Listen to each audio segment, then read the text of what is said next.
PRX.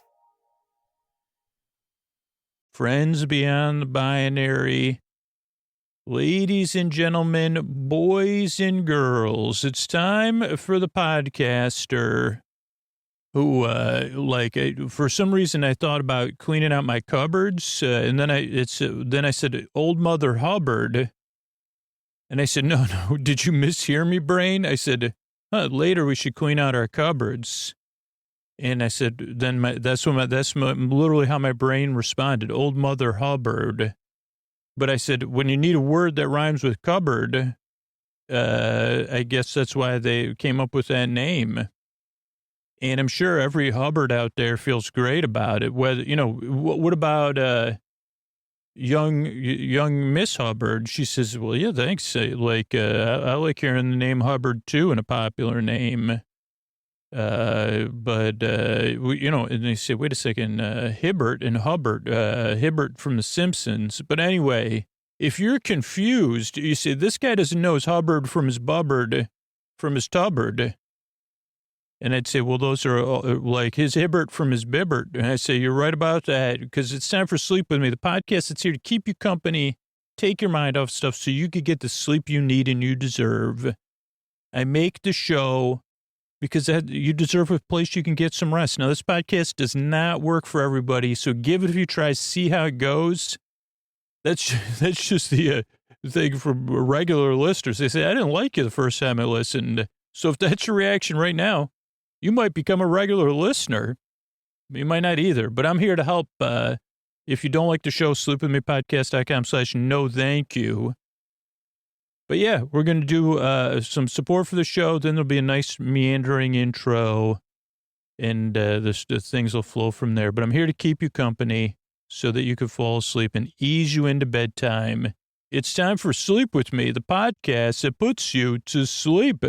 And here's a couple ways we're able to do it for you for free twice a week. Hey, everybody, it's Scoots. This is one of the messages where I ask you to think about becoming a patron or supporting the show by spreading the word or supporting a sponsor. The best way to support the show, though, is directly on Patreon, and only if you're in a position to do so. But if you are in a position to do so, to support the show $5, $10, $20 a month, or maybe cut back on one of the other streaming services you might not use as much as Sleep With Me, just think about for a second, what would I do if I didn't have Sleep With Me to listen to? Like if you say, I just listen to something else. Yeah, you don't need to support the show, but if you say, well, I'd really miss it. Now I'm doing my best to make sure Sleep With Me stays free and coming out twice a week. So you don't got to worry about that. But I do that with help of people that are in a position to support the show, to be a rebel with the cause. sleepwithmepodcast.com/patron. So if you could afford to support the show either annually or monthly at $5, $10, or $20 a month, just say to yourself, well, what would I do without Sleep With Me? And if it's an easy answer, probably you don't need to support the show or support it because of the bonus content or ad-free episodes or something else. But if the answer is, good, oh boy, I don't know,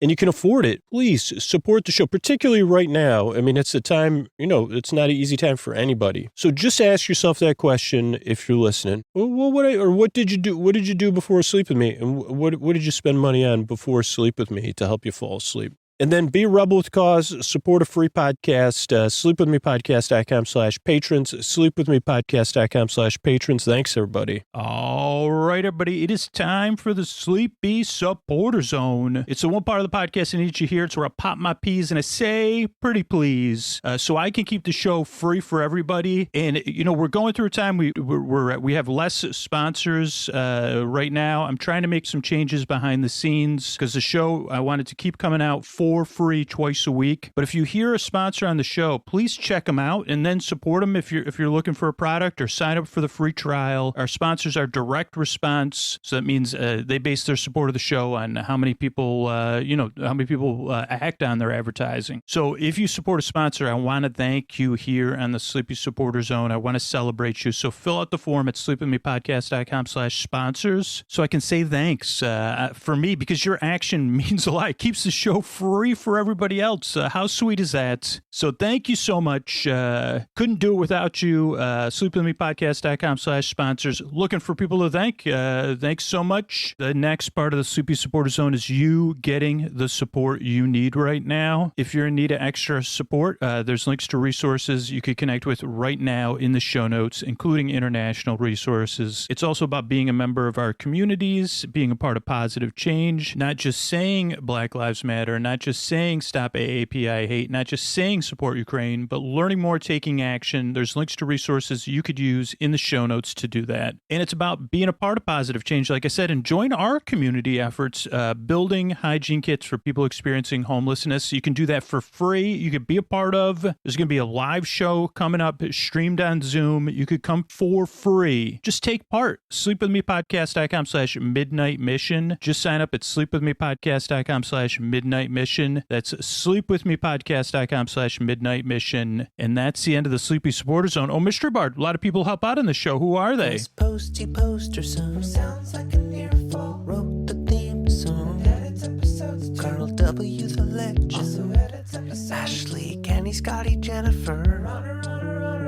Eric and the team at Astound are on the website. I am the mystery bard. I do the lullabies, yeah. I do commissions at jonathanmann.net. I'll write a song for you. Any reason at all. You can tell me the story and I'll make it personal. You see the kindness shine straight on through when the listeners form their own Facebook group. Keith, Stacy, Sarah, Julie, and Jennifer. These are your moderators. Get support dear Scooter on Patreon. Buy the merch and support the sponsors. You can find anything you want at sleepwithmepodcast.com. And we're so proud that we could dance. Rusty Biscuit, Lois, Anna like banana. Leah does the transcripts. Thanks, Mr. Bard. Don't forget, if you get your sleep phones, sleepwithmepodcast.com/sleep phones, let me know about it too. And that, what do you say we slow down and get on with the show? Hey, are you up all night tossing, turning, mind racing, trouble getting to sleep, trouble staying asleep? Well, welcome. This is Sleep With Me, the podcast that puts you to sleep. We do it with a bedtime story. All you need to do is get in bed, turn out the lights, and press play. And I'm going to do the rest. What I'm going to attempt to do is create a safe place where you can set aside whatever's keeping you awake, whether that's thoughts you're thinking about the past, the present, the future, thoughts about yesterday, today, or tomorrow. I usually have all of those thoughts all of the time. And it's just how, they say it's how I'm wired. I say, can you remove that then? Because you say, well, you could do a little rewiring there. And I say, yeah, I'm not good at that kind of stuff, though. But, I have a lot of thoughts, feelings. Maybe feelings are coming up for you, emotions related to those thoughts or that are just there. It could be physical sensations, changes in time or temperature or routine. My dog has just joined us, not in the studio. Actually, she just poked her head in. That's rare. I called her.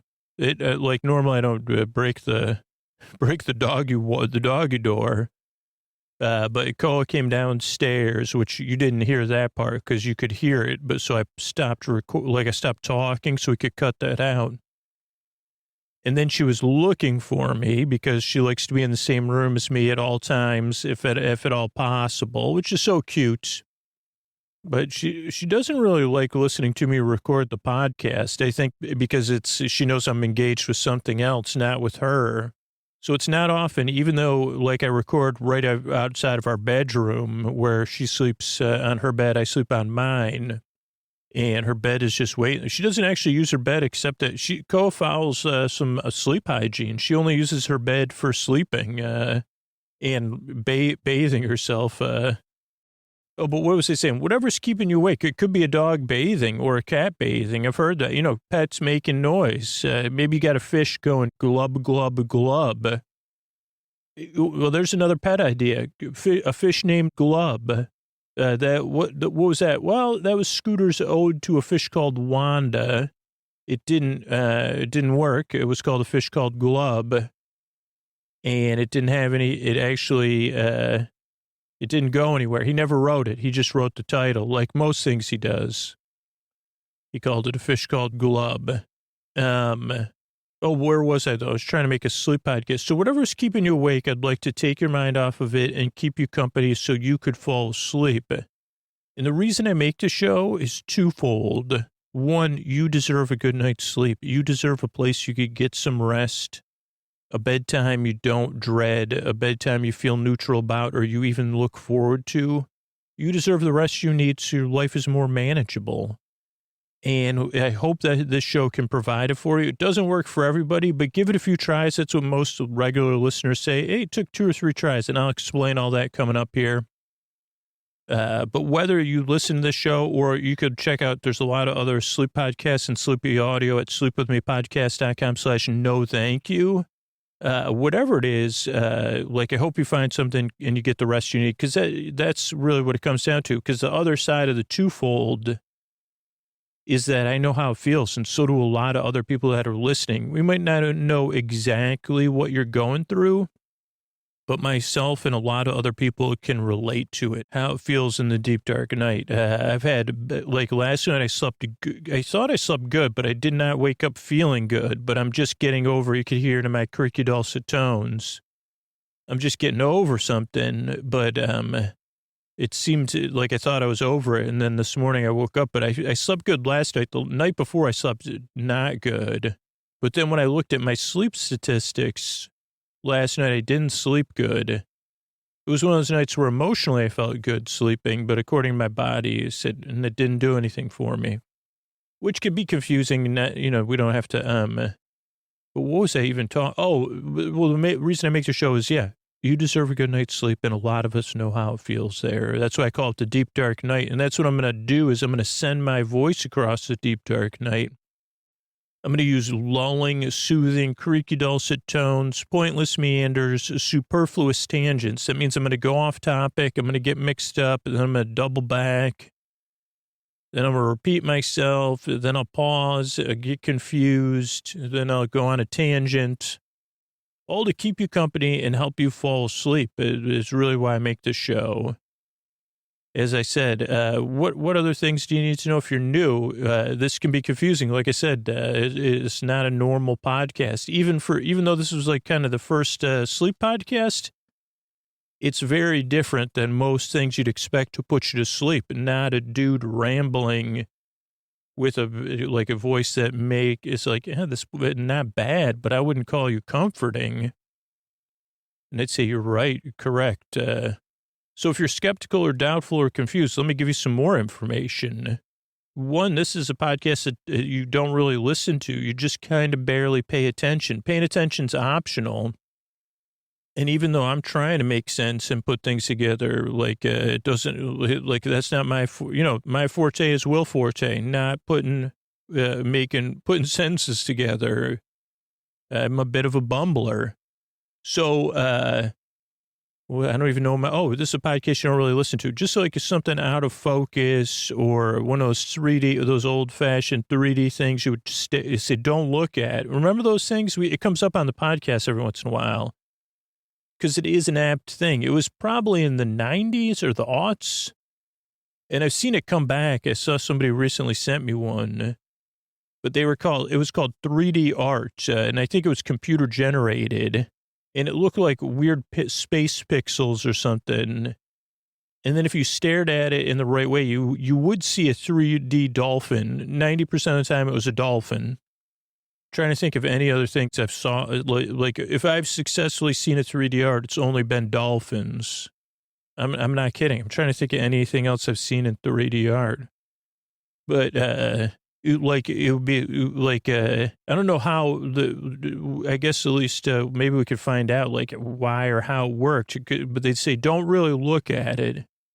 And you just say, but I'm supposed to look at it with my eyes, right? Yeah, but don't look at it, but out of focus. Okay. I don't know how, my eyes are not adjustable as far as I know.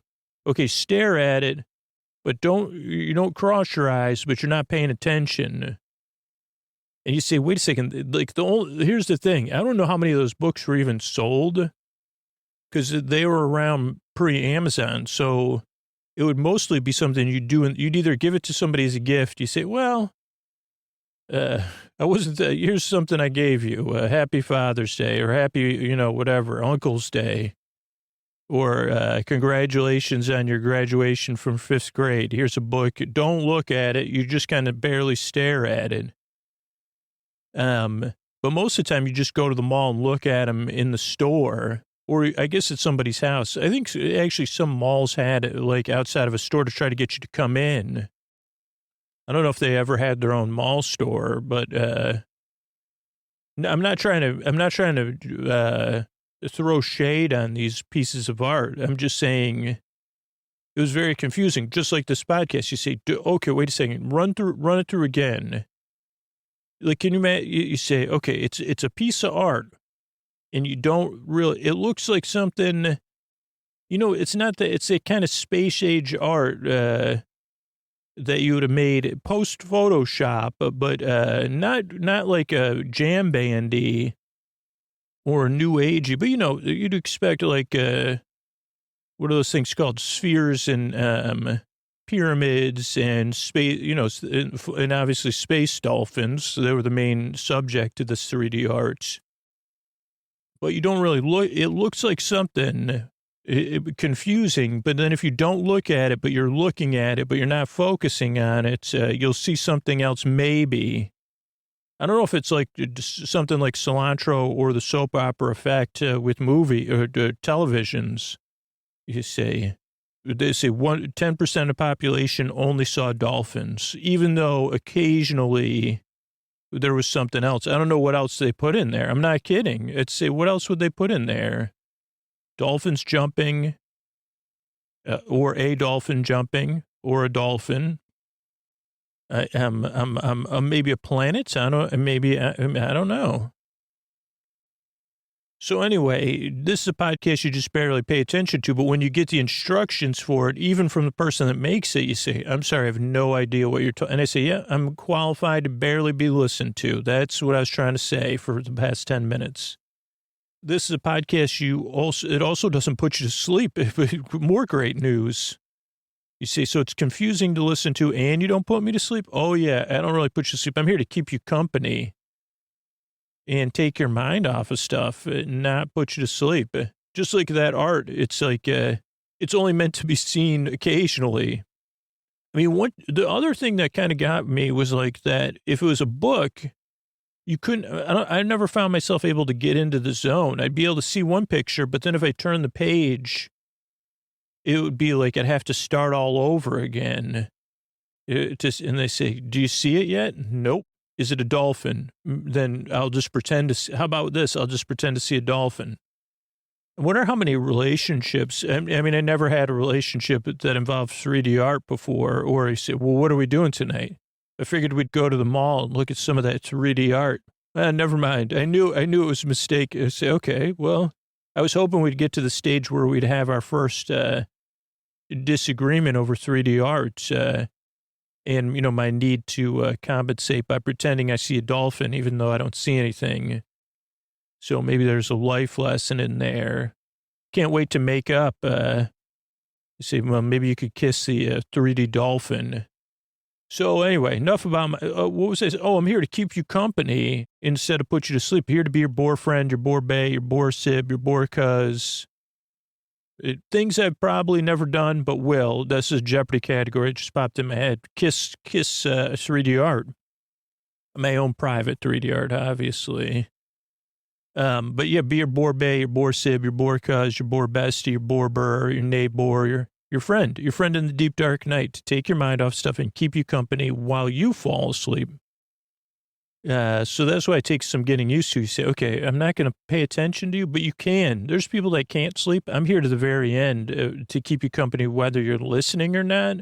So just see how it goes. And it also goes through the structure of the show, which throws some people off. Starts out with a greeting, friends beyond the binary, ladies and gentlemen, boys and girls, so you feel welcome and seen. Then there's support for the show, so it can exist and come out regularly for free. So paying for it's optional. And that's thanks to the supporters and the sponsors. Then there's the intro, which is not part of the sponsor support. The intro is about 15 minutes of me rambling and trying to explain what the podcast is unsuccessfully, then talking about 3D art, and then hoping I got it. You say, are you really writing speculative 3D art romance? I'd say no, but has there ever been a giant pair of lips like in 3D art? Probably. I could kiss those lips if I could see them. There's a conundrum. Please don't. I don't want to join Sisyphus and Gringus or whoever that person with the rock is. You say, what happened to Scooter? Well, he was smoted, one of the many gods and goddesses he got, and now he lives in a world where he's in love with 3D art that he can't see, that he's trying to kiss. You say, but then, the god that did it, they do a chef's kiss because it's so delightful for them. It's actually he was smoted. He was the first time. It was the first time any human's been smoted. It just, like they called it. Even they had to wake Young up because they said it was a synchronicitous smoting. Synchronicity where he was smoted by like multiple gods and goddesses at the same time, multiple times. Some gods tried to smote him within milliseconds multiple times. And that's how he ended up in a room with this 3D art that he's in love with. So, but the good thing is he recorded a bunch of podcasts to put you to sleep. So, structure of the show. The intro goes on and on and on, where I'm trying to explain what the podcast is unsuccessfully, as we've seen thus far. But it also offers you a chance to wind down and have some space between when you're awake and when you're asleep. It's kind of like a break or a landing, like a slow runway where I'm easing you into bedtime. So for regular listeners, they may be doing some other chill activity, or they could be in bed getting comfortable. Some of them might be asleep, or some people are getting ready for bed. So just kind of see how it goes. But the intro is structurally here is slow to, lowering of the volume and to get some distance from the day. And that's why it goes on and on and on. Then there's, again, support, so the show could be free twice a week. And then there's our story. It's going to be an episode of Ted Lasso.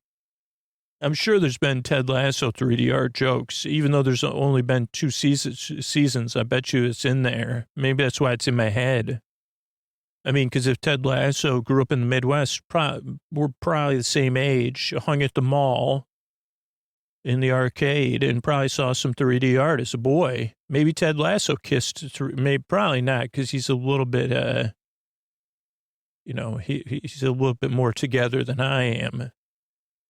But anyway, so that's the structure of the show. Then there's some thank yous at the end. That's why I make the show. I'm really glad you're here. I really work hard. You're an nice driver. I really hope I can help you fall asleep. Thanks again for coming by. And here's a couple of ways we're able to do this for you for free twice a week. Hey, Scoots here, just tucking you in, and wanted to check in. This is a part of the show where I say, hey, if you're in a position to support the show, think about, no, you don't have to worry about this if you're not, because I'm doing my best. I'm going to keep Sleep With Me coming out twice a week for free. But think about, what did you used to do before Sleep With Me? Or what if there wasn't Sleep With Me? But you say, oh, okay, well, I would just listen to this other thing. Or, oh, I'd just go back to using this. Or does Sleep With Me really work for you? And say, well, I'd really miss it. If there wasn't Sleep With Me, I'd really miss it. If your answer is like, what would you do if there wasn't Sleep With Me? If it's not a quick answer, think about supporting the show. If it gives you pause, because while I'm doing my best to keep the show free for everybody, I do that with the help of the listeners that take action. So if you're in a position to take action, and only if you're in a position to do so, like I say in these other messages, like 3% of listeners take action, the show gets by. 5% of listeners take action, the show flourishes. So think about that. What would I do without Sleep With Me? Well, I want that podcast to flourish. Sleepwithmepodcast.com/patron. Sleepwithmepodcast.com/patron. Thanks and good night. All right, everybody, it's time to talk about Lasso. Get some Lasso lulls and learn some stuff. Oh, right away, I got to look up something right away. Episode 9, all apologies. So I guess I got to look up, there's a song by Nirvana called All Apologies. I don't think it appears in this episode. I don't think it has anything to do with it, but there's a lot of apologizing in this episode. Let's see. I was wondering what the meaning of it is. Easily amused is the one lyric that always, I wish I was like you, easily amused. Let's see. I was just wondering if there's anything else about All Apologies other than the lyrics. All Apologies is a song. Yeah, here we go. Wikipedia's got it. It's a song by Nirvana. It was released as the final song on their third and final album, In Utero, in 1993. And then in December of 93, it was released as the second single as a double A-side. It was the second and final single. Let's see, recording. It was written in 1990. Dave Grohl said that Kurt had wrote it on a 4-track in our apartment in Olympia. And Dave Grohl really liked the melody. Let's see. It was that for their third album. The song at that point was tentatively titled La La La. Had some cello in there. And it was kind of a lighter sound. Cobain had said that songs like All Apologies and Dumb represented a lighter, more dynamic sound. Let's see what else we got. There's also an acoustic version on the MTV Unplugged album in performance. It was dedicated to Courtney Love and Frances Bean during the Reading Festival. What else we got here? Oh, it looks like it was covered in 1996 by Herbie Hancock. I got to look that up. Man, that's interesting. But, yeah, so that's a little bit about All Apologies. Nothing to do with the episode. Sorry about that. I guess sidetracked. But I do have to look up this Herbie Hancock album and see, what year was it? 1990 something. Okay, so the episode starts with my handwriting. Cheers. There's cheers of a crowd, but it's dark. We see Ice. We see Roy. Roy's number 6. There's some word that gets said that I wrote down, but I'll have to go. I don't know. One of those words that starts with ignominious or something. But that's not a word, I don't think. And, there's a lot of good dialogue as Ted comes in to talk to Roy. Somebody ordered Roy on rocks. Oh, boy, is it cold. And there's a couple of good scenes here with the slight Sudeikis physical comedy, which I don't know if like what it was like to be on set or anything. If it's if it's just pure performance or if it's some sort of method acting where he's becoming Ted. I don't know. I mean, even if it's just in the moment.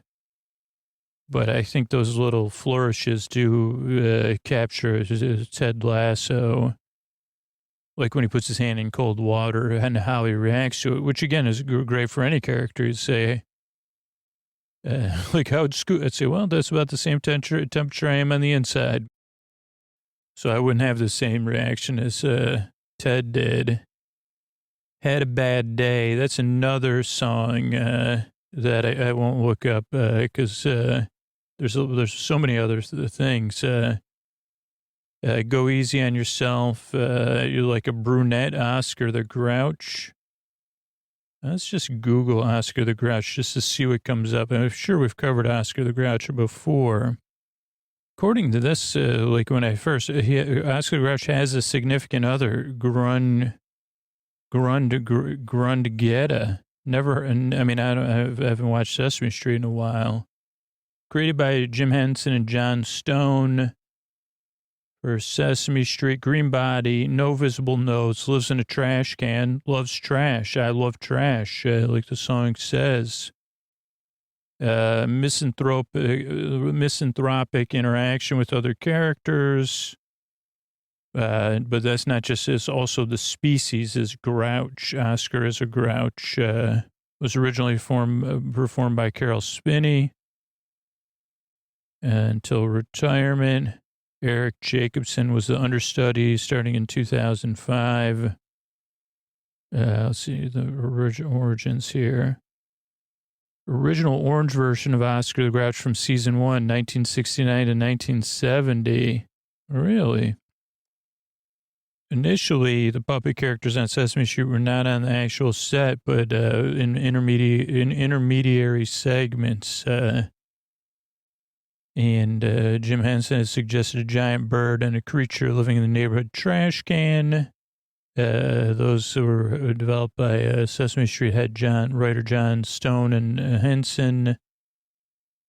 And puppeteer Carol Spinney found the answer. Oh, sounds like Bernie. Where to, Mac? I didn't realize how similar Barney the butterfly. I mean, I'm not kidding either. And Oscar Grouch were. Obviously, Oscar Grouch was influence on Bernie's, probably hero of Bernie's. Then they came up with it by having a thing with a restaurant was orange for the first season, then changed to green, which became the permanent color. This was explained within the show by a visit to Swamp Mushy Muddy. And, so that's a little bit about Oscar the Grouch. I guess Roy's a grouch, but different than Oscar. What song does Danny Rojas sing? Man, we're really busy looking stuff up. Okay, so this is actually in Parade Magazine. Let's see. I guess I always call it a cookie or it's an Easter egg. I always say, is it a cookie or a cupcake when people hide stuff in episodes? It's called an Easter egg, Scoots. Okay, well, okay. I guess you're right. Okay, these are all from season 1. Joe Arthur Gate Stacker shirt, victory character names, Miss Scanlon was a real teacher. 2 aces. The AI speech. Make Rebecca great again. Oh, those are the victory. Diamond Dogs. Underhill's reference. So in the opening scene, this is from parade.com. All apologies. Danny Rojas jumps on the treadmill and begins to sing a song in Spanish. The song he's singing is the theme song for the show, co-written and sung by Marcus Mumford in Spanish. So there you go. Except that I don't know how the theme song goes because I thought it was, oh yeah, okay. Now I was like, isn't it only instrumental? But then I realized it has words. So for some reason, I'm not even kidding. I think the Malcolm in the middle, when I tried to think of the Ted Lasso theme song, the Malcolm in the Middle theme song got stuck in my head, which I didn't even watch. I mean, I watched some episodes. The roller skating episode obviously was a ice skating one where you're like, okay. When you say, how could that guy be Walter White? If you watch the roller skating episode, you say, oh, okay. You could see the range, right? But yeah, I don't know why that song got popped in my head. Okay, we got other stuff to look up, though, here. This is good tangents early. Danny Rojas sings Rebecca something biscuit boost. I don't know what that says. Palak Shocks. Karen D. Oh, photo shoot. That's what that says. Karen Deely, she says. Karen. I can't even spell Laren. No, Karen. Oh, I'm having trouble hitting that K. Karen. Dealey? Karen Dealey. May not be a character. So I don't know. Nothing came up. I mean, probably not. Karen Dealey. Soccer. Let's try. Karen Daly. Funny tweets. No. So maybe, I don't know. Maybe it'll come up when we do the dialogue. Eggplant power suit, my dreams. Oh, so this is a lot of good dialogue that we'll talk about. Because not only is it about apologies, but there's different references to little girls and teen girls, powerful personality traits. Powerful. Wish Higgins was here. Ted says. Ted uses a phrase I'm very familiar with, which again I say, wait a second, stinking thinking. Keely shows up. Are you? Question mark. Something start. Oh, so she asked about the time if they're going to do something satirical, they'll call you.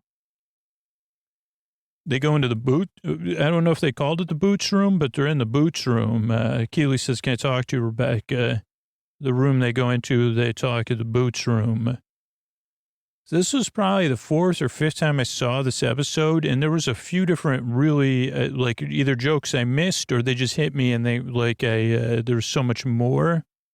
I mean, there's a really awkward exchange with Nate here that I didn't pick up on the first time. Keely and Rebecca, when are you going to tell Ted? Keely, 9, Joanna Wellington. Oh, boy, teenage girls. They talk about being a teenage girl. Nate comes in. Why tell Ted? It wouldn't want to change anything. And Keely says, it'll change how I feel about you. Ted has a press conference. He makes a Willie Nelson joke and a Daily Planet joke. And I said, okay, are those global jokes? The press laughed at both of them. And I mean, I guess you say, of course they are. But I say, okay, it's Willie Nelson's predilection for the grass. For the grass, I sound like I'm older than Willie Nelson. For the grass. Is that international? I mean, is that internationally known? I mean, I know he's known to rock the microphone. I just did a little lasso there. Did you see that move? Daily Planet also. I don't know. Is it like in the UK, is Superman in the UK, does he work for the Independent Planet, I don't know, the Globe, I guess. I don't know. So, joke, Roy Kent, introvert trick. Oh, he does a good introvert trick, Ted does. This handwriting is totally, wait for him. But Beard and Nate are watching, sharing a look, and then they're waiting for Ted. I actually figured it out. Have a seat. Ted sits in this big leather chair. I want to look up the term bite us in the butt. I don't even know if I can leave this in there because this is one of the jokes that I was like, it's like a 2 or 3 stager. Let's see. Where is the phrase? So, comes back to bite you in the butt.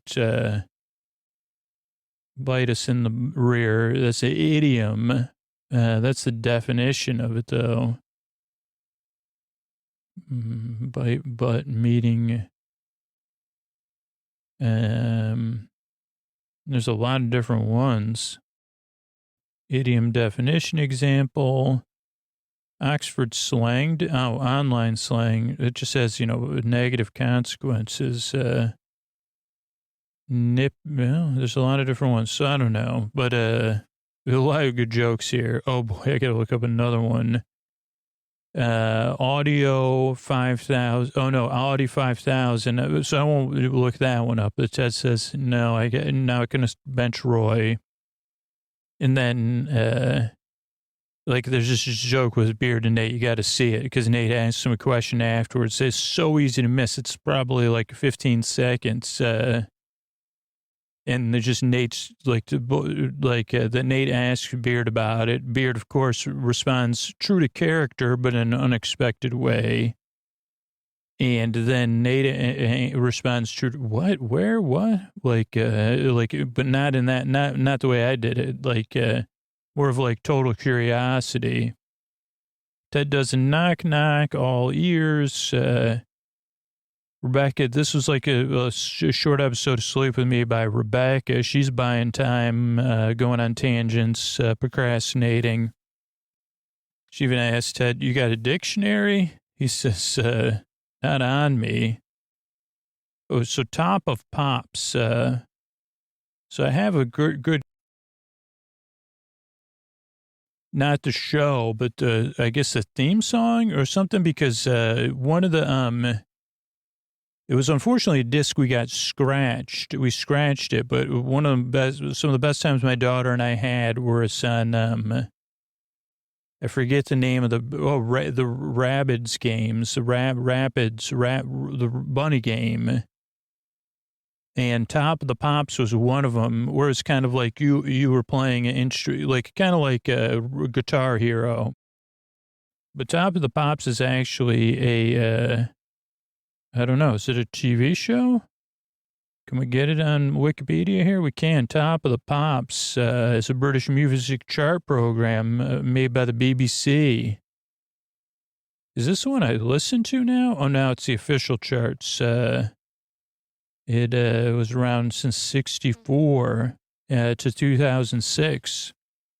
And it used to be broadcast Thursday evenings on BBC One. Now I do try to listen, like during the school year at least, to the official charts. Is that what they call it now?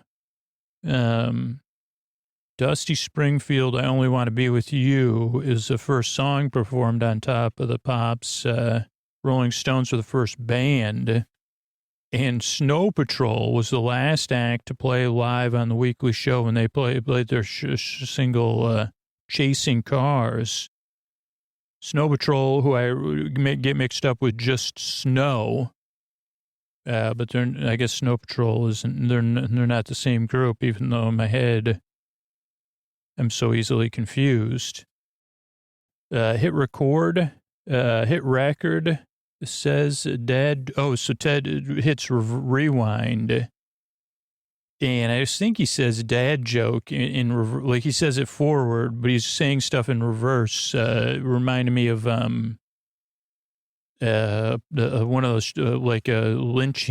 Just reminded me of one of my favorite shows, the Twin Peaks.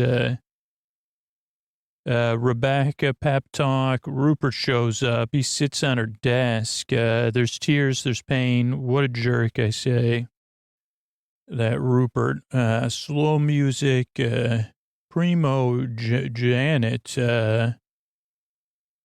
Piano.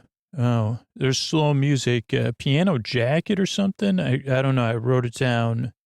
Like as Rebecca leaves her off. So she's. Rupert really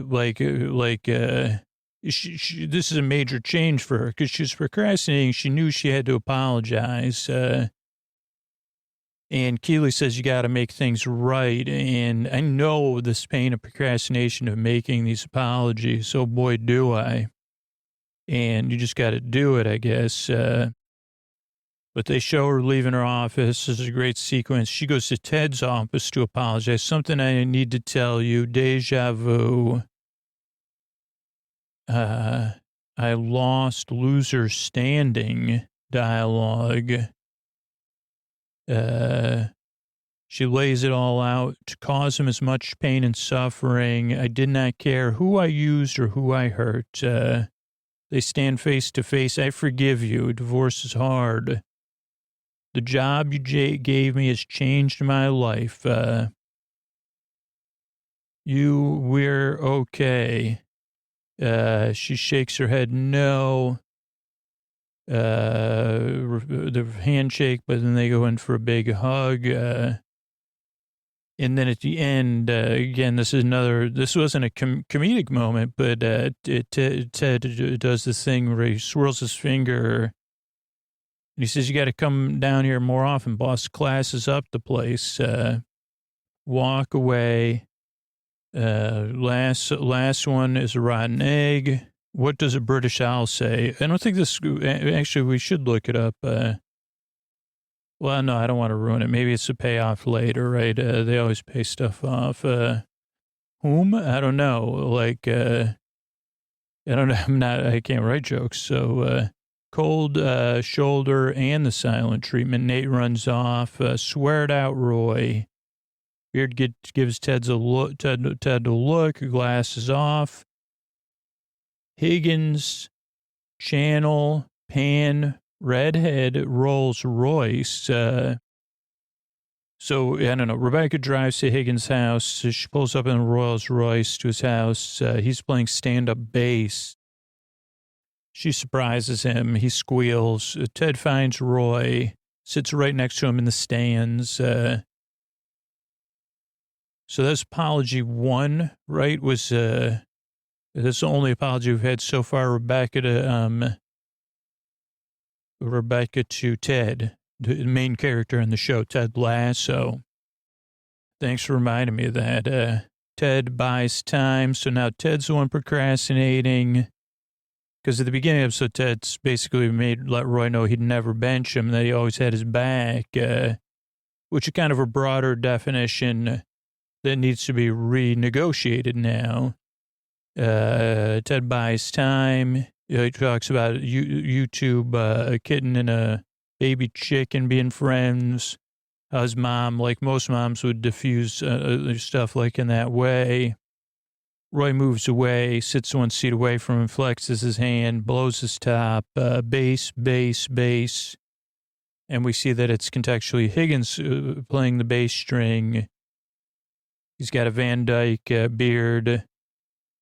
Looks how I feel. Chill, man. And then this is another apology number 2. I'm truly sorry. Thank you. I lost my way. Keely Roy and his niece, whose name Phoebe. How you doing? Fine. Body. This is the second time this comes up. Body. The miracle of the body was also a theme.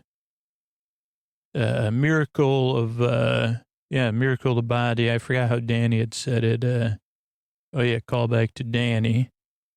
Pink, they're not pink fuzzy pillows. They're more of a rosé. Some loser has been named Roy is not what Roy Kent, the footballer, wants to become. Is that all I am? Phoebe's listening to Septon, maybe? I thought that's what she said. Describe your Uncle Roy. There's no football mentioned. Beard, his ex-girlfriend's playing chess. String. 4 beers. Stay strong, the other pubbers say to Roy, or the Beard. He's got 4 pints. I'm more of a Tabor guy. Oh, yeah, let's look that up. Tabor Cuckoo's Nest. And look who's playing Tabor. One of our favorites, Maxwell Tabor, played by Christopher Lloyd. He's a bit of a wild card. I haven't seen or read the movie or read the book in quite a long time. But he was there before McMurphy arrives. Okay, so great moment. This is one of the great moments in the season because it really a great moment in the show. I put all this ain't about winning, Ted says. And the Beard has to lay it all out, the stakes, the real stakes of winning and losing, in his personal stake in it too, or his personal feelings. And it does land well with his ex, and she says that's pretty assertive. And he says, "Get your things." And he tells the guy she's playing chess with, "She's been toying with you. Checkmate, mate." And then Ted's pretty drunk. Which again, I mean, I said, okay. I mean, I don't know how fast he drank those 3 pints or if he drank all 4. And they are imperial pints. And again, I'm operating from perspective of someone that would drink much more than that, I guess. Though if I drank those 3 pints in a half hour or something, back in my day, because those are 20 ounces, 20, 40, 60. So it gets like a 40. So it's like 240s, but they're not as strong. We don't know the strength or what if Ted had eaten and obviously, but he wasn't real super drunk because Roy's at his place. And there's another callback as Ted goes to cross the street. Roy stops him because Ted was looking the wrong way. And then we have another callback with the peanut butter finger. Are you allergic to nuts? No, to fingers. Roy apologizes. Know thyself. Told my niece ice cream. They talk about how great ice cream is. She'll watch the match even if not playing. Ted talks about Fresh Prince and the Carlson. He's doing the Carlson. And talks about Alfonso Ribeiro being one of the most underrated physical comedians of all time. Or maybe not. He's saying he is one of, like he's saying, yeah, he's underrated. Target, Isonic, cover with, so Roy says, I mean, iconic. If you saw someone doing the Carlton, even just their profile, that's how you'd know. Okay, so, should we cover it up with an injury? But Ted says, my preference would be for you to be there. They talk about T. And we have Higgins and Rebecca. Silly, playful, mysterious. And we have the locker room. Ted's there. Beard and Nate are at his side again. Nate apologizes. Had a scary dream. I was pecking at you or something. Make sure to apologize to me in my dream. So we're good there. So there's also a lot of these, like a thematic dream. Ted believes in Inception type stuff. Roy shows up. Sorry, I'm late. I guess that's an apology. I should have been there, but, there's an electronics thing at my house with Phoebe and Keely. Second team is going to win. Acceptance, is that what that says? Settle it out on the pitch. The music, there's music, there's noise, there's laughter, and it doesn't actually slow zoom out. Maybe it zooms out and then stops. There's a long shot of the locker room just being a locker room. And there is that Believe in the background, and the Believe is coming up in the song too. And that's the end of the another great episode, another lulling episode with Lasso, if I do say most so myself. Good night, everybody. Or Scoots will be back with more. All right, everybody, we're doing the watch through some dialogue here. Of all apologies, Lisa's breaking down the match. We see Roy come out of that ice. Stretch of bad days. A tough one for Roy Kent, number 6 in the last 9 games. Turnovers ignominious. Ted comes in. There you are. Danny's still out there running drills, though. Everybody else is gone. Really funny seeing Roy sitting in the bucket. I wonder if they had a stunt double. I'm sure it's on the internet. Not like when they show the back of Roy's head with Ted. We get a side shot, big whoop. And, he says, just go easy on yourself and I'll see you later, buddy. I got your back. Nothing's going to change that. Brunette Oscar the Grouch. Bye-bye. Turns off the lights. Let it go. Hola, Roy.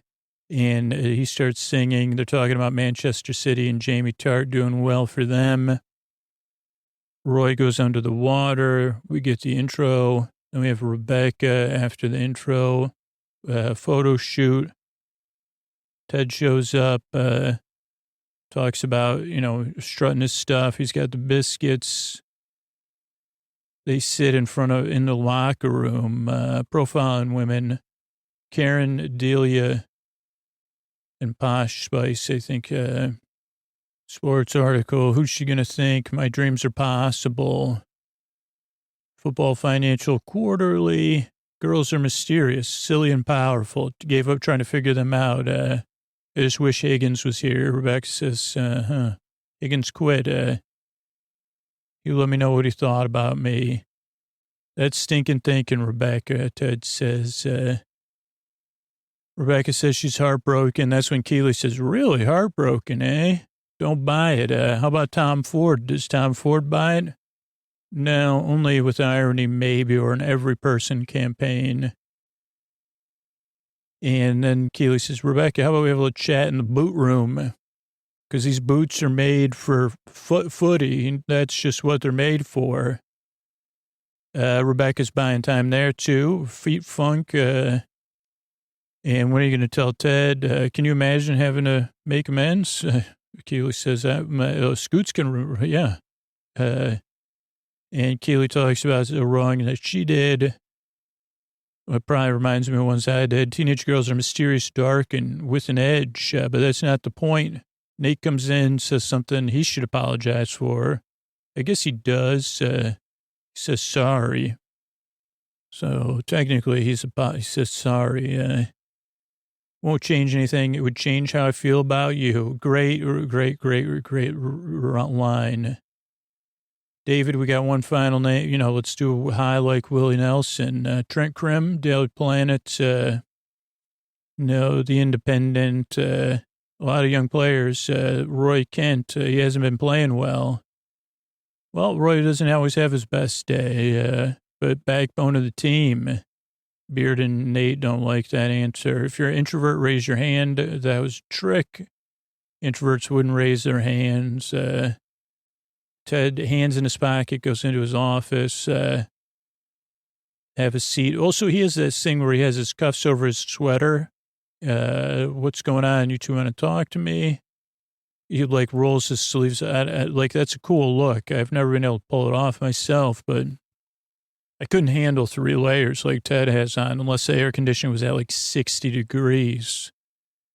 But they say you got to bench Roy. He says, I'm not benching Roy.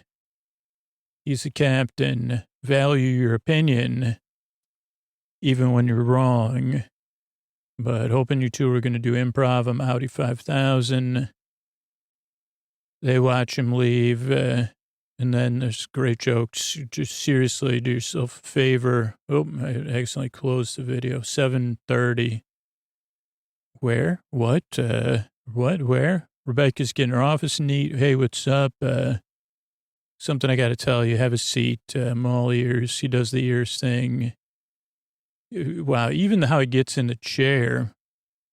Going to get right to the point. And the way she does it, buying time. Very Scooter. No procrastinating. Procrast. That's a good word, isn't it? Procrastinating. What's that etymology? Procrast. She really is a sleep with me starter. Why don't we look it up? You got a dictionary? You okay? She says, me, yeah. Now you can really see the eggplant color of her power suit. Top of the pops. She does pop and lock. Ted hits the rewind button. Let's see how the closed captioning just skips it. So I don't know if he says dad joke. And she says, oh gosh, I got to do this. Come on, Rebecca, just do it. Tidy up your mess. Okay. She heads out to go tidy up her mess, and Rupert comes in. And he says, you look stressed. Where's Higgins? Fired. Higgins is first class. Chews on pens, though. And like an anxious little puppy, like an anxious little scoots that chew on pens, too. Not in my boss's office, but... And look, what do you want, Rupert? Well, me and Bex are having a baby. He says, baby on board. She says, what in the heck?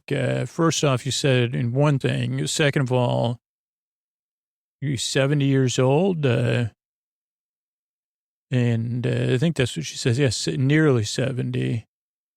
You're having a baby. What are you, from the Bible? And you'll be a pile of dust and an Amex card. Calls her darling. She says, I don't want to, please don't call me that. but really he's just there. I mean, I guess what's interesting is he's offering her a mirror, like a gross mirror to look into. She sees him and his behavior. And this time it clicks. Like, who does she, like, whose behavior, you know, when she looks in the mirror, she wants to see Rebecca, make Rebecca great again. And not a reflection of trying to out Rupert. Also, maybe the fact that it can't be done. Like, she's not that cold and passively, aggressively passive. So she turns, her eyes are watered up. She didn't cry, and she's kind of turned stunned. Slow walk. There's music, again, that I couldn't, I don't have the Shazam for. Now it's on mute. And she goes to tell Ted the truth. There's a bare bottom, 2 bare bottom, 3. Oh, boy, I didn't notice that. Bet your bottom dollars. There's bare bottoms there. But she goes and says, Ted, I got to tell you something. There's people on treadmills over Ted's shoulder. Door's open. She closes it now. She's standing. Ted's sitting. Ted, I lied to you.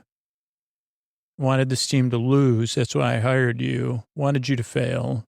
Sabotaged you every chance I could. And, that was me that got the picture, you and Keeley. I don't know if you heard about that, the burger picture. Interview with Trent Krim, hoping he would humiliate you. Transferred Jamie Tart, despite your wishes. Ted's right now got a poker face on. Not my poker face, his poker face. Not a poker face, actually. Looks like a poker face, but he's just being Ted. Sorry, I wanted to cause Rupert pain and suffering, didn't care. She's looking, I don't know if she's looking right at, I guess she's looking right at Ted as she's saying it. Her eyes are watering. Ted's looking right back. Great eye lines, yeah. Ted, I'm sorry. He moves his head a lot, but not. Shakes his head finally. Stands. Man, this is good.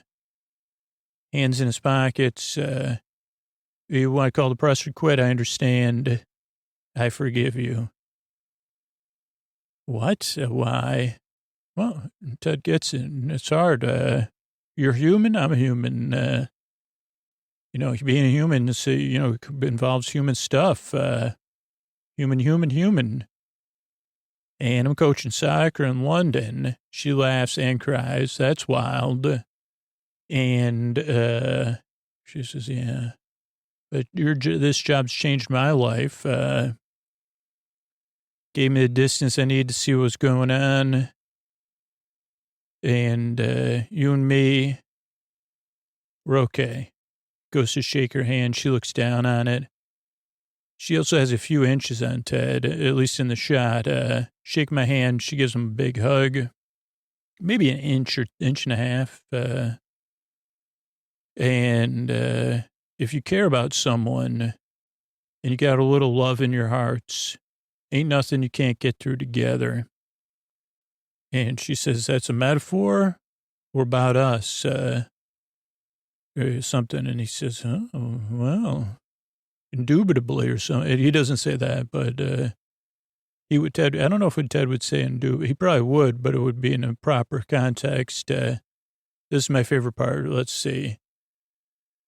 I got to rewind it, though, because at 14, no, it's like earlier than that. Oh, boy, I fast-forwarded it. Okay, 13, about 14 minutes in. Nice to see you down here, boss. Liven up the place. Man, I don't know what about it, that scene. That's rich to me for some reason. I don't know. It's like that confidence. Ted Lasso, as an imaginary character, has what I want. And it's that. Okay, then we talk about the mysteries of the human body.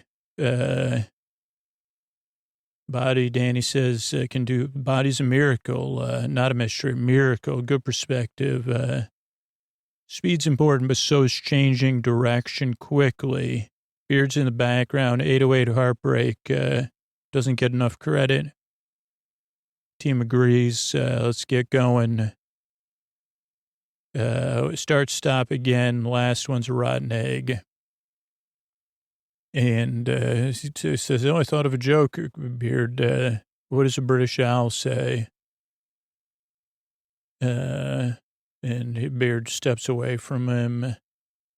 And Ted doesn't realize. He says, okay, I get it now. You're giving me a silent, cold shoulder. And Ted doesn't like it. Does that combo come with a medium drink? Then Nate he tries to talk to Nate. What does a British owl say? I don't know. Yeah, I mean, I probably could brainstorm it, but it would be more embarrassing. It would be embarrassing for me. Dig Danny. Come on, Roy. Swear it out. Roy's not keeping up with the rest of the team. I mean, but not everybody's fast.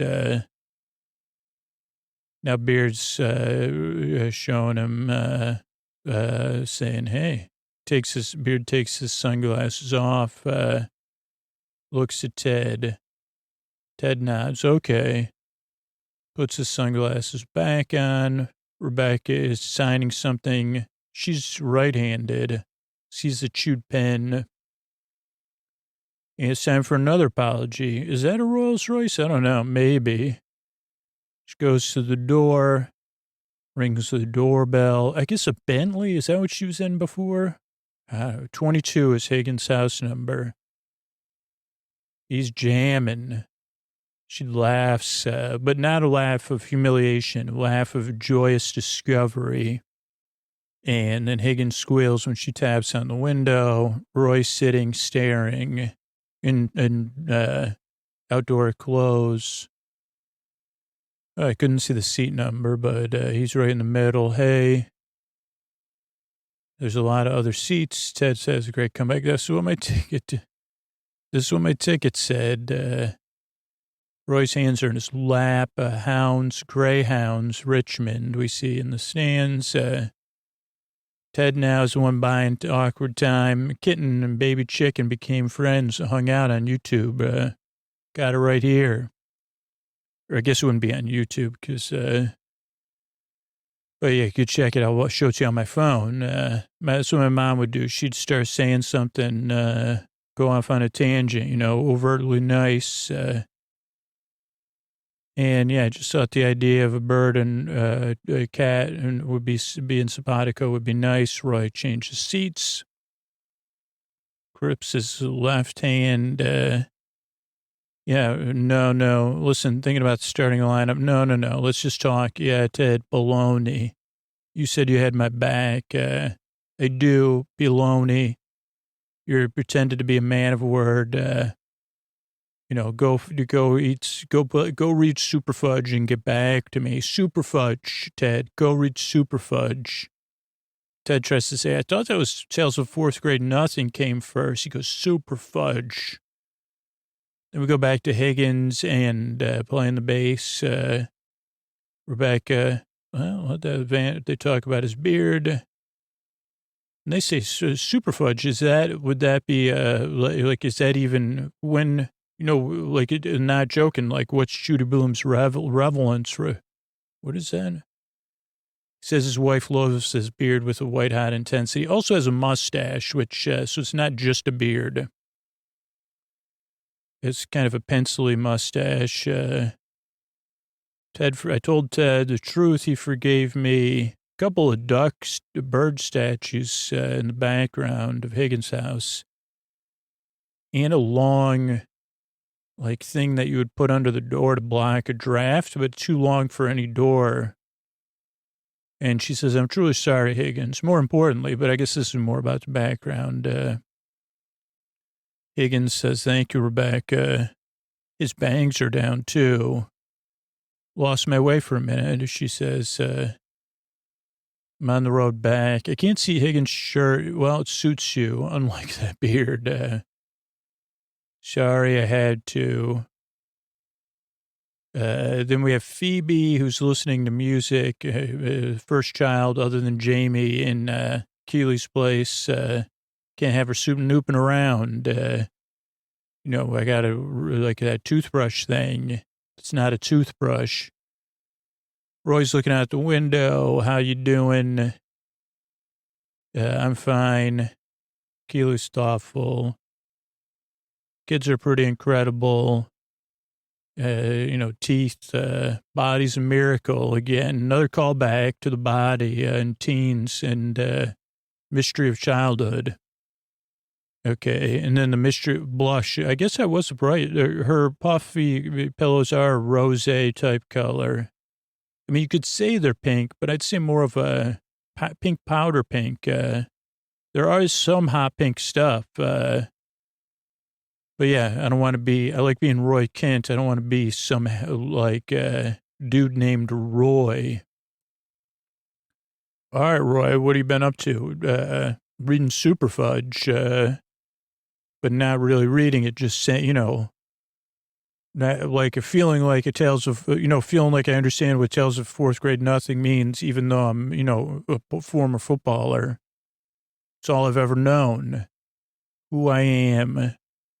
All I am. As Keely says, Phoebe, tell me, let's see. I guess you figure out who Keely is. Oh, Zeppelin is amazing. Okay, so Zeppelin. So Keely's into classic rock. Interesting. So she says, close your eyes, describe your Uncle Roy. She says, I think of whoever, Scooter can't remember Fudge's brother's name, the main character of these two books. He buys me ice cream, though. Swears he's funny. And I love him. Very cute moment. Another heartfelt, well done, Phoebe. Nothing about being a footballer, Roy. Actually, nothing, no Judy Bloom books yet. She's only 6. So right now she's more into Thea Stilton or, whatever the equivalent is. And Roy says, Geronimo Stilton. That's another one I could yell on. And then we go to the pub at night. We see the Beard watching his ex-girlfriend play chess with another bloke while the pubbers comment on it. Stay strong, you're a beautiful man. Beard nods. Ted comes in. 4 pints awaits. Actually 5, because the Beard has pints. Figured needed after talking to Roy. Because I think they serve pints somewhat warm.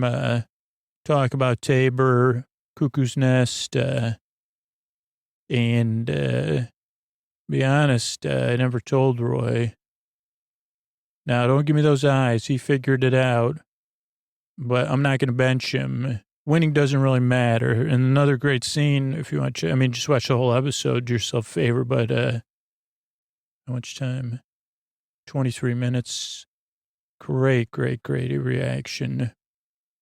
It's the stakes for the rest of the season, but also for moving forward, right? And the truth teller says, gosh darn it, Geronimo Stilton.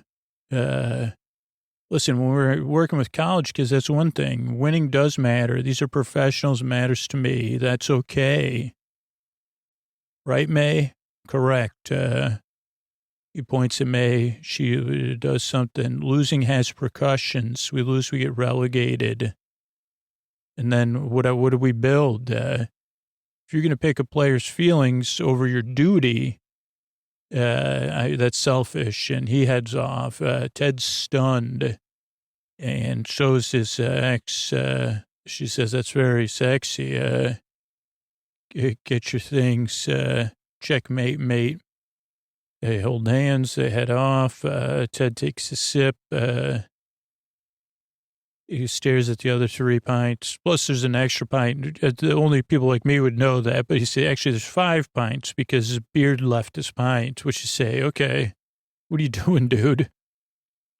But, only people that shouldn't have pints would notice that, like me. Ted leaves his pint, kind of waddles off, goes across the street, looks the wrong way. Roy stops him. He picks peanut butter with his finger, offers it finger allergy. And Ted's got a fruit bowl. Looks like there's a gourd in his fruit bowl. 2-day-old pasta water. Tea's fine. Sorry, I told you to F off. Sorry about, usually No, just use children's books instead of profanity, but rest in peace, Socrates. Something else on his table. I don't know what it is. It's like an orangish, it's a double-decker Matchbox bus. Ice cream rules. Ice cream's the best. Kind of like seeing Billy Joel perform live. Never disappoints.